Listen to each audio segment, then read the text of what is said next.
সুপ্রিয় শিক্ষার্থীবৃন্দরা, আমি মোহাম্মদ আকবর হোসেন খান, ইংরেজি প্রভাষক, ইংরেজি বিভাগ, আদর্শ মহাবিদ্যালয়, দিনাজপুর। আজ আমি অনার্স দ্বিতীয় বর্ষ, ইংরেজি অনার্স দ্বিতীয় বর্ষ উইলিয়াম ওয়ার্ডসওয়ার্থ নিয়ে আলোচনা করব। উইলিয়াম ওয়ার্ডসওয়ার্থের ইমর্টালিটি অর টিনটান অ্যাবে এই কবিতাগুলো তোমাদের সিলেবাসে আছে। আজকে আমি উইলিয়াম ওয়ার্ডসওয়ার্থ এবং সময় পেলে অর্ট ইমর্টালিটি এই কবিতাটা নিয়ে আলোচনা করব। তো আসুন উইলিয়াম ওয়ার্ডসওয়ার্থের সম্পর্কে আমরা কিছু জানি। উইলিয়াম ওয়ার্ডসওয়ার্থ তিনি হচ্ছেন একজন নেচার পয়েন্ট, অর্থাৎ ইংরেজি সাহিত্যে প্রকৃতি কবি বা is known as a nature point. তো আমরা এখানে দেখি যে इसके দেওয়া আছে William Wordsworth the nature point. William Wordsworth ইংরেজি সাহিত্যে নেচার পয়েন্ট হিসেবে পরিচিত। তো উইলিয়াম ওয়ার্ডসওয়ার্থের এখন এখানে দেওয়া আছে তার পিতামাতা জন ওয়ার্ডসওয়ার্থ অ্যান্ড কোক্সন, অর্থাৎ তার বোর্ন টু, অর্থাৎ তিনি যাদের তার পিতামাতার কথা বলা হচ্ছে যে যাদের মাধ্যমে তিনি এই পৃথিবীতে এসেছেন। তার পিতা জন ওয়ার্ডসওয়ার্থ এবং ইনি হচ্ছে তার মা অ্যান কোক্সন।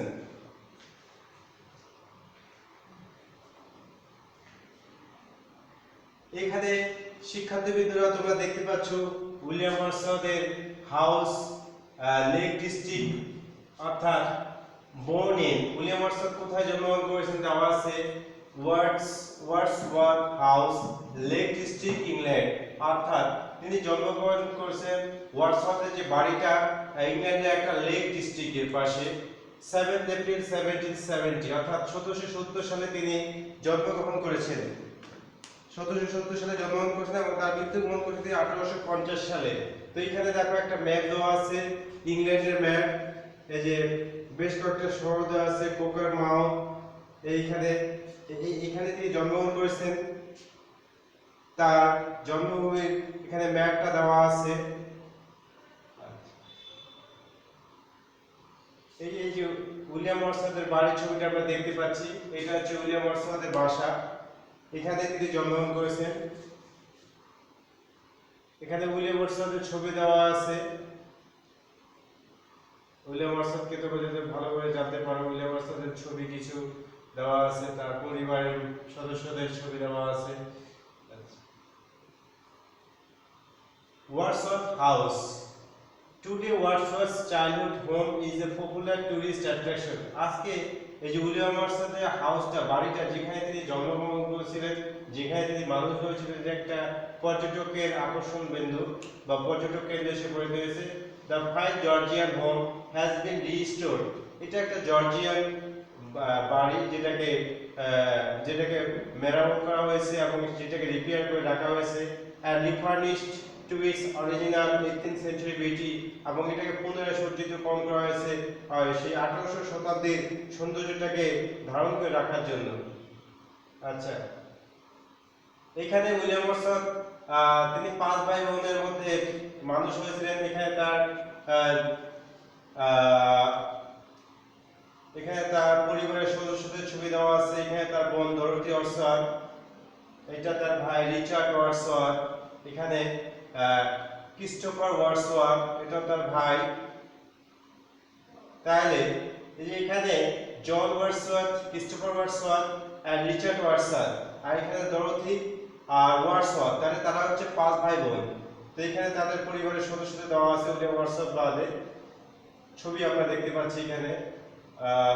তোমরা ভালো করে দেখে নাও। ডরোথি নিয়ে তোমরা আলোচনা পাবে, ডরোথি নিয়ে উল্লেখ রয়েছে।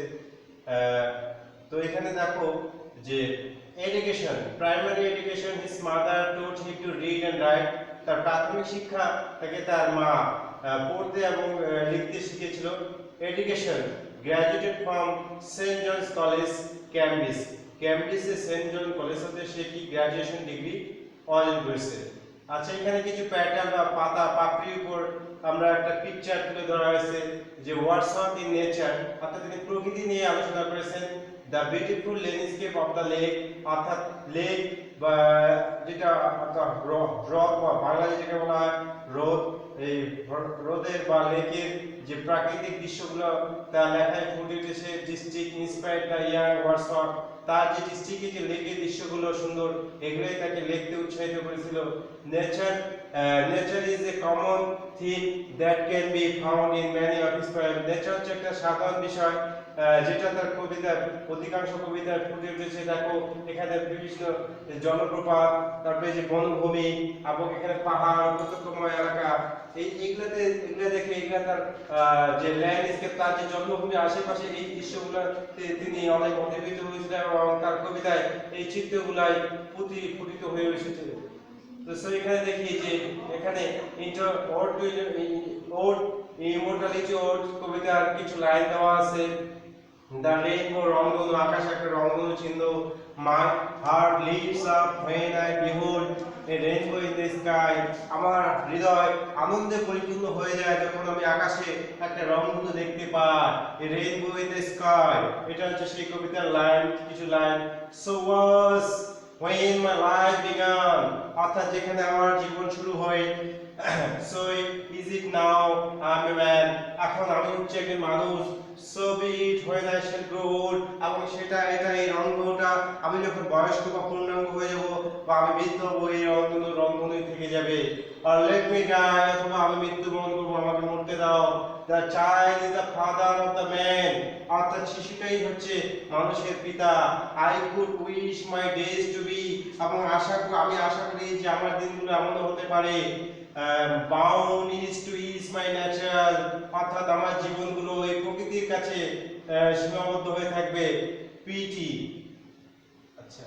তো এখানে তিনি রংধনু নিয়ে এই রংধনুটা তিনি তার ইয়তে যেরকম আছে, তিনি বৃদ্ধ হলে সেরকম থাকবে এবং রংধনুটার বর্ণনা করতেছেন। তো আমরা এখন পরবর্তী অংশে যাই।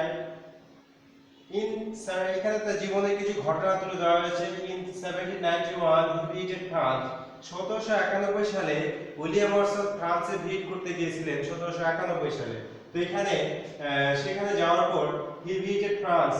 In 1791 he visited France.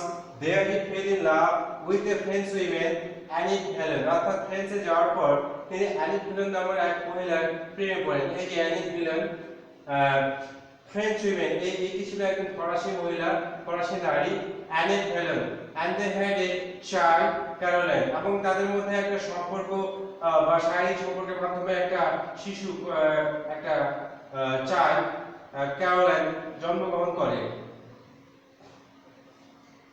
Early works. In 1793 Wordsworth first works An Evening Walk, 1793 সালে ওয়ার্ডসওয়ার্থের প্রথম সাহিত্যকর্ম An Evening Walk প্রকাশিত হয়। And descriptive sketches, একটা বর্ণনামূলক অঙ্কন, were published, এগুলো প্রকাশিত হয়েছিল, but received little notice, কিন্তু ততটা সমাদৃত বা পরিচিত পায়নি।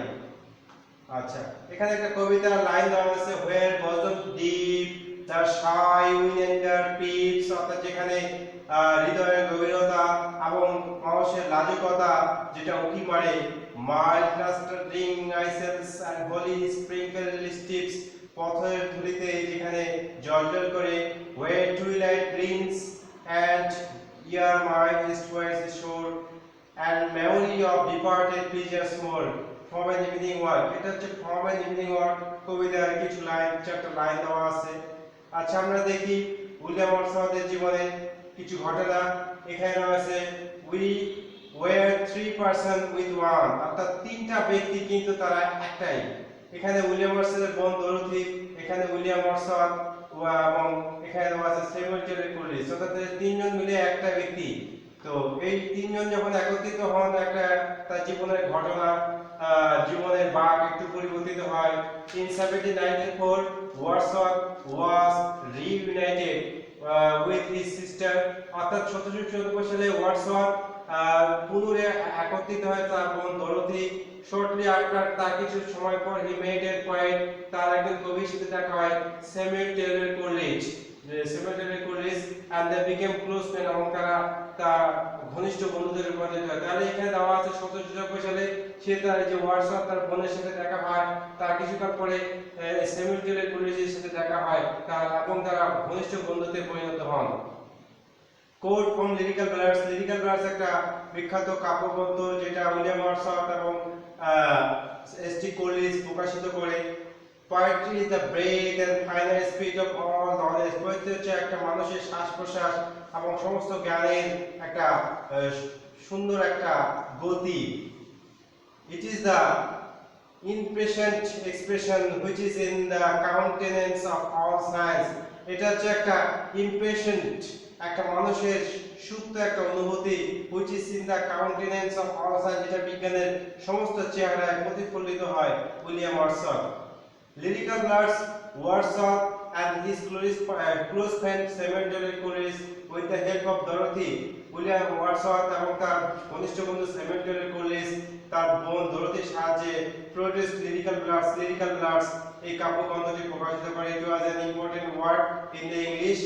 এটা রোমান্টিক মুভমেন্ট বা রোমান্টিক আন্দোলন সৃষ্টির ক্ষেত্রে এটা একটা বিশাল ভূমিকা পালন করে এবং এই পাবলিকেশন অফ লিরিক্যাল ব্লাডসের মাধ্যমে ইংরেজি সাহিত্যে রোমান্টিক যুগের ঘোষণা হয়। তো হোয়াট ইজ রোমান্টিসিজম? এখানে তারা বর্ণনা করেছেন যে রোমান্টিসিজম কি ইউজ অফ ক্রিয়েটিভ ইমাজিনেশন অর্থাৎ সৃষ্টিশীল অনুভূতি, ফোকাস অন নেচার, এবং এইখানে তারা যেটা তুলে ধরার চেষ্টা করছেন যে নেচারে ফোকাস বা নেচারকে আলোকপাত করতে চেয়েছেন, প্রকৃতিকে আলোকপাত করতে চেয়েছেন। Importance of myth and symbolism, myth বা কাহিনী এবং প্রতীকের উপর তারা বর্ণনা করতে চেয়েছেন। Focus on feelings and intuition, মানুষের অনুভূতি নিয়ে আলোচনা করেছেন। ফ্রিডম এন্ড স্পন্টেনিটি, মুক্তি এবং কাব্যিকতা সম্পর্কে আলোচনা করেছেন। সিম্পল ল্যাঙ্গুয়েজ, সরল ল্যাঙ্গুয়েজ ভাষা নিয়ে, সাধারণ মানুষের ভাষা নিয়ে তারা আলোচনা করেছেন। Personal experience, democracy and liberty, এই কাব্যগ্রন্থে তারা পার্সোনাল অভিজ্ঞতা এবং গণতন্ত্র স্বাধীনতা নিয়ে আলোচনা করেছেন। ফ্যাসিনেশন উইথ দ্য পাস্ট, এবং অতীতের প্রতি মানুষের যে একটা মোহ সেটা নিয়ে আলোচনা করেছেন। Mr and Mrs Wordsworth. In 1802 Wordsworth married Mary Hutchinson. এই যে ম্যারি হাচিনসন এর সাথে তিনি 1802 সালে বিয়ে করেন। এর আগে আমরা যার যে ফ্রেঞ্চ উইমেনের দেখা পাই তার সাথে তার লাভ একটা সম্পর্ক ছিল, কিন্তু পরবর্তীতে বিয়ের রূপ বা বিয়ে করতে পারেনি। পরবর্তীতে তিনি ফ্রান্স থেকে ফেরত এসেছিলেন, কিন্তু ইংল্যান্ডে আসার পর তিনি 1802 সালে Mary Hutchinson in the Brompton Church. She was the inspiration for his poem. পরবর্তীতে এই হ্যাচিনসন তার কবিতার উৎসাহ জুগিয়েছিলেন বা প্রেরণা ছিলেন। She was a phantom of delight. তিনি ছিলেন একজন উৎসাহের আনন্দের প্রেরণা। এখানে কিছু লাইন দেওয়া আছে। She was a phantom of delight. তিনি ছিলেন আনন্দের প্রেরণা। When past she gleamed upon my sight. যখন প্রথম আমার নজরে আসে এ লাভলি অ্যাপারেশন সেন, এবং সে আমাকে একটা সুন্দর চেহারা পাঠায় বা প্রতিকৃতি পাঠায়। To be a moment's ornament, যে মুহূর্তটা আমার কাছে একটা অলংকার পরিণত হয়। Her eyes as stars of twilight fair, তার চোখগুলো ছিল ঠিক তারকা খচিত রাতের মতো। লাইক টুইলাইটস মানে গোধূলি লগ্ন। টু ডাস্কি হেয়ার, অর্থাৎ তার যে ওই সন্ধ্যাময় চুলগুলি দিনের শেষে যে গোধূলি রঙের মতো।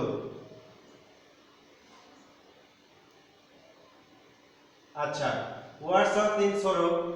বাই 1810 সালে দে হ্যাড 5 চিলড্রেন, তাদের 5টা ছেলে মেয়ে তারা জন্ম দেয়, 5টা ছেলে মেয়ে। হাওয়ার 2 of their deaths in 1812, অর্থাৎ তাদের মধ্যে 2জন মারা যায়। কোস্ট ওয়ার্ডসওয়ার্থ গ্রিস রোড, যার ফলে ওয়ার্ডসওয়ার্থ কঠিন দুঃখ পায়। His poem surprised by joy reflects his anguish, অর্থাৎ এই যে তার কবিতাগুলা এই যে ঘটনাগুলোর মাধ্যমে পরবর্তী কবিতাগুলোতে তার একটা মানসিক যন্ত্রণা প্রতিফলিত হয়। দ্যাট থটস ইট রিটার্ন, এখানে কিছু লাইন দেওয়া আছে। আচ্ছা, এখানে আমরা দেখি অ্যাচিভমেন্টস, যে উইলিয়াম ওয়ার্ডসওয়ার্থ তার জীবনের যে অর্জনগুলো নিয়ে আলোচনা করা হয়েছে। তো অর্জনগুলো কি হচ্ছে, তিনি তার জীবনের যে শিক্ষাগুলো বা শিক্ষার ডিগ্রিগুলো যে অর্জন করেছেন সেগুলো নিয়ে আলোচনা করি। তো অ্যাচিভমেন্ট অর্জন, received an honorary doctorate civil law degree in 1833 from Durham university, অর্থাৎ তিনি ডক্টরেট সিভিল ল ডিগ্রি এটা তিনি কোন ডরহাম ইউনিভার্সিটি থেকে 1833 সালে তিনি অর্জন করেন। Also received the same degree from Oxford university the very next year, এবং পরবর্তী বছরই তিনি অক্সফোর্ড ইউনিভার্সিটি থেকে এই ডিগ্রিটা অর্জন করেন।